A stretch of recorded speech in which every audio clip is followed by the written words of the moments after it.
கும்ப ராசி நேயர்களே, உங்கள் ராசிக்கு 12ஆம் வீட்டில் சூரியன், செவ்வாய், சுக்கிரன் ஆகிய கிரகங்கள் சஞ்சரிப்பதாலும் 2இல் சனி சஞ்சரிப்பதாலும் எதிலும் சற்று நிதானத்தோடு இருக்க வேண்டும்.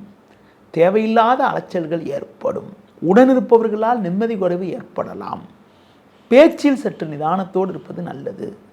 தேவையற்ற நெருக்கடிகள் உண்டாகும். குடும்பத்தில் நிம்மதி குறைவு ஏற்படும். பண வரவில் ஒரு ஏற்ற இறக்கமான நிலை இருக்கும். தொழில் வியாபாரத்தில் நீங்கள் நினைப்பது ஒன்று நடப்பது ஒன்றாக இருக்கும். உடனிருப்பவர்களிடம் தேவையற்ற மனஸ்தாபங்கள் ஏற்படக்கூடிய ஒரு நேரமாகும். வேலையாட்களால் வீண் பிரச்சனைகள் உண்டாகும்.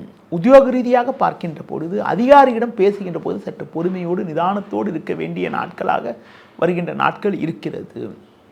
பொதுவாக புதிய முயற்சிகளை தற்காலிகமாக தள்ளி வைப்பது மிக மிக நல்லது. இந்த வாரத்தில் நீங்கள் சற்று பொறுமையோடு இருப்பது, புதிய முயற்சியில் சற்று எச்சரிக்கையோடு இருப்பது மிகவும் சிறப்பு.